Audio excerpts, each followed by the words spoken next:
Shalom, irmãos. Eu diria, podem se assentar, mas todos já estão sentados. Então pode sentar, pastor. No último domingo nós tivemos uma palavra abençoada e eu gostaria de dar continuidade a essa palavra. Não de forma alguma que tenha faltado alguma coisa, mas a pastora ela falou no sentido da gente se posicionar e quebrar os ídolos que estão no nosso coração, né? Agora eu gostaria de focar mais no sentido da liberdade em si e do amor de Cristo. Vamos ler de novo o texto que ela leu, 1 Coríntios 10, a partir do 23. Tudo é permitido, mas nem tudo convém. Tudo é permitido, mas nem tudo edifica. Ninguém deve buscar o seu próprio bem, mas sim o dos outros. Comam de tudo o que se vende no mercado, sem fazer perguntas por causa da consciência, pois do Senhor é a terra e tudo o que nela existe. Se algum descrente o convidar para uma refeição e você quiser ir, coma de tudo o que lhe for apresentado, sem nada perguntar por causa da consciência. Mas se alguém lhe disser, isto foi oferecido em sacrifício, não coma, tanto por causa da pessoa que o comentou, como da consciência.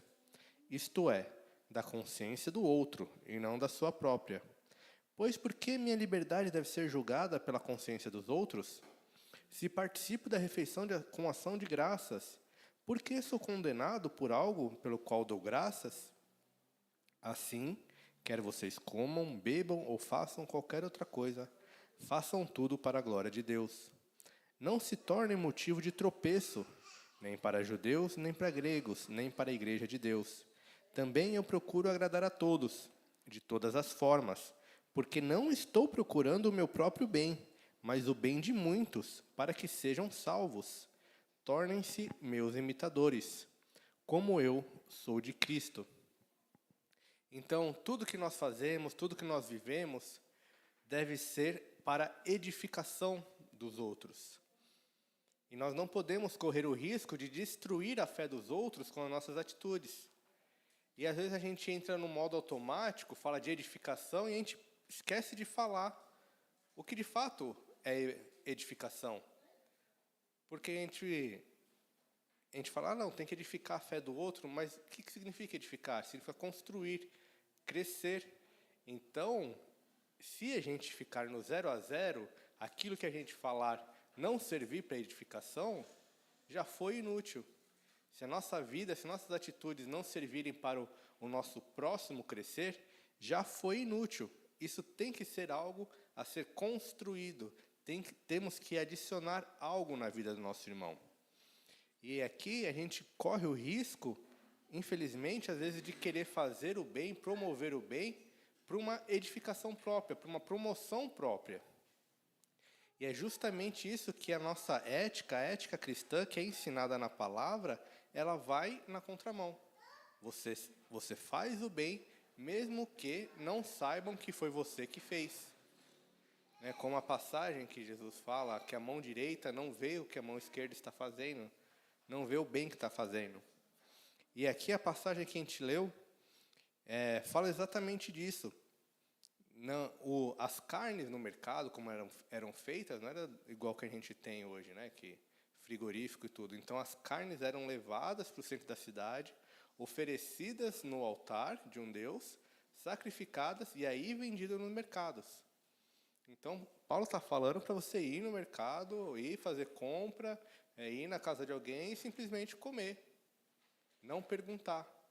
Mas se a pessoa falar que aquilo foi oferecido, para recusar.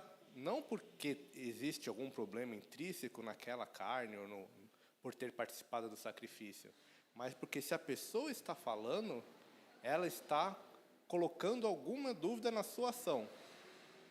Mas você vai comer, essa carne foi consagrada. Ela pode fazer tanto como afronta, né? Você não deveria comer, essa carne é consagrada. Como também na inocência, mas você vai comer, essa carne foi consagrada. Então, se aquilo está gerando dúvida na outra pessoa, você se abstenha. Você não coma carne para não agredir a outra pessoa. Porque qual é o propósito disso? Levar à salvação. Como aqui o trecho no final do 33 fala: porque não estou procurando o meu próprio bem, mas o bem de muitos, para que sejam salvos. Então, Paulo aqui está confrontando aqueles que diziam, que evidenciavam, forçavam o seu próprio direito de comer esse tipo de carne. Não. Aqui no texto mais em cima, a gente vê no 30, 29, né? Pois por que minha liberdade deve ser julgada pela consciência dos outros? Se participo com ação de graças, por que sou condenado por algo que dou graças a Deus? Aqui Paulo está citando argumentos contrários, né? E ele fala, não, eu faço tudo isso para que as pessoas sejam salvas. Porque eu abro mão da minha vontade, eu abro mão do meu querer para ganhar a vida do meu irmão. Então, o nosso objetivo, as nossas ações, elas sempre devem buscar a salvação das pessoas que estão ao nosso redor. Sejam elas cristãs ou não. Amém? Às vezes a gente fica pensando só também... A gente varia muito, na verdade, né? Às vezes a gente quer... nossas atitudes sejam bem vistas pelo povo que é fora da igreja. Então, a gente acaba pintando uma pose de santo, de santarrão, que não pode fazer, para as pessoas olharem e falar, como ele é diferente. Também, da outra forma, às vezes a gente quer aparentar somente para o pessoal dentro da igreja. E aqui a gente tem que edificar a salvação tanto das pessoas quanto de fora, quanto das de dentro. Então, realmente abrir mão das nossas vontades para que não escandalize, não machuque a fé dos outros. E com a convivência, com o exemplo, essa fé vai sendo construída. As pessoas não... A ideia não é que aquele que seria ofendido fique ofendido para sempre, mas para que ele entenda o princípio, ele se arrependa, não seja a sua ação, a nossa ação, um impeditivo para a pessoa chegar à salvação. E o risco que nós corremos, quando nós pensamos muito nisso, é da gente passar a nos engrandecer por abrir mão das coisas. Eu não tenho problema com nada. Tudo pode fazer do outro jeito da pessoa. Eu sou uma pessoa tranquila. Então, a gente acaba se orgulhando da nossa humildade. Então, isso é uma armadilha para que nós temos que evitar cair e ficar atentos a isso. Amém? Vamos ler 2 Coríntios, capítulo 4. A partir do verso 7 até o 12. Mas temos este tesouro em vasos de barro, para mostrar que este poder, que a tudo excede, provém de Deus e não de nós. De todos os lados somos pressionados, mas não desanimados. Ficamos perplexos, mas não desesperados. Somos perseguidos, mas não abandonados, abatidos, mas não destruídos. Trazemos sempre em nosso corpo o morrer de Jesus, para que a vida de Jesus também seja revelada em nosso corpo. Pois nós, que estamos vivos, somos sempre entregues à morte por amor a Jesus, para que a sua vida também se manifeste em nosso corpo mortal, de modo que em nós atua a morte, mas em vocês a vida. Então, aqui esse é o chamado para todos os cristãos. Se sacrificar, abrir mão, porque mesmo que nós façamos, mesmo que nós deixamos as coisas deste mundo, nós não devemos nos engrandecer disso. Por quê? Porque a glória é de Deus. Se existe algo de bom naquilo que fazemos, é por conta da glória de Deus que está em nós. Nós somos apenas vasos de barro. E o valor não está no vaso, né? Está dentro do que o vaso tem. Então, esse é um chamado para que nós vivamos dispostos a morrer por Cristo. E nós vimos nas últimas aulas da escola bíblica o quanto é difícil viver por Cristo, né? Às vezes é muito mais fácil morrer por Cristo do que viver por Cristo. A gente viu casos de pessoas que iam em direção à perseguição para que fossem mortos, né? E o que os pais da igreja ensinavam é: não vá atrás, viva o Evangelho. Se ele chegar até sua porta, aí você se entrega, porque você viveu o Evangelho e você vai morrer no Evangelho. Então, é o ciclo completo. A nossa preocupação tem que estar em viver o Evangelho. Não só aparentar o Evangelho, não mostrar o Evangelho, mas viver. Nós sejamos, de fato, testemunhas, que é o que a palavra mártir significa, né? Viver em função disso. Tem uma música que o Bernardo gosta, que ela fala assim: que adianta apontar o caminho e seguir em outra direção? Quando o mundo tenta nos enxergar, será que ele vê o que realmente somos? Para falar do amor, tenho que aprender a repartir o pão. Se a verdade é tão simples, onde erramos? Ou o que deixamos de fazer? Se não há mais segredos, por que complicamos? Poucos entendem a verdade. Para fazer diferença, não basta ser diferente. De que modo eu mudo a história? Com discurso ou com ação? O que na verdade somos? O que você vê quando me vê?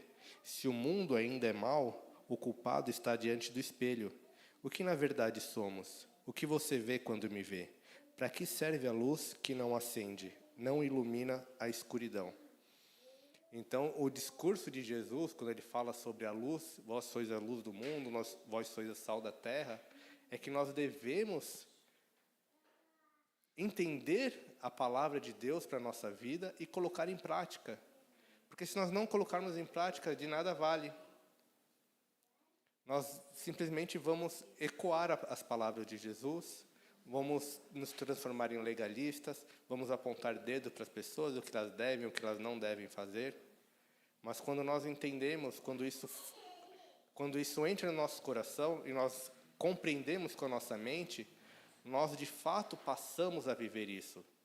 E nós não precisamos mais pensar, porque pensar no sentido tipo, o que eu faria agora? Porque a palavra de Deus, ela muda o nosso coração, ela transforma a nossa vida. E qual é o propósito da gente viver tudo isso? 2 Coríntios 5,14, o ministério da reconciliação. Diz assim: pois o amor de Cristo nos constrange, porque estamos convencidos de que um morreu por todos. Logo, todos morreram. Ele viveu por todos, para que aqueles que vivem já não vivam mais para si mesmo, mas para aqueles que por eles morreu e ressuscitou. De modo que, de agora em diante, a ninguém mais consideramos do ponto de vista humano. Ainda que tenhamos considerado Cristo dessa forma, agora já não consideramos assim. Portanto, se alguém está em Cristo, é nova criação. As coisas antigas já passaram, eis que surgiram coisas novas.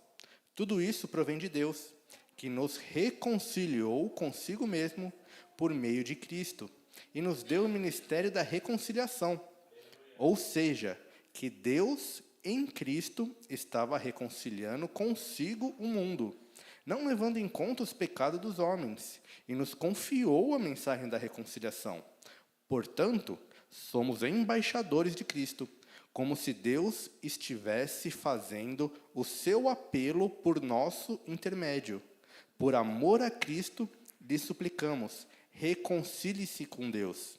Deus tornou-se pecado por nós, Deus tornou pecado por nós aquele que não tinha pecado, para que nele nos tornássemos justiça de Deus.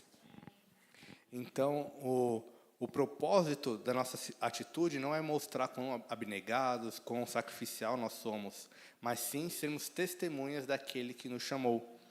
O serviço é para trazer a salvação. Cristo serviu, apontando para Ele mesmo. Nós temos que servir apontando para Cristo. E o que significa reconciliação? Quando a gente lê as cartas paulinas, nós vemos ele usando em vários contextos.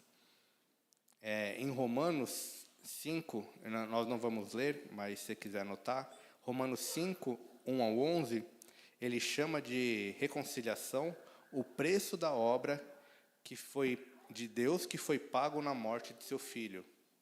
Então, Deus matando Jesus ali na cruz, esse foi o preço para nos reconciliarmos com Ele.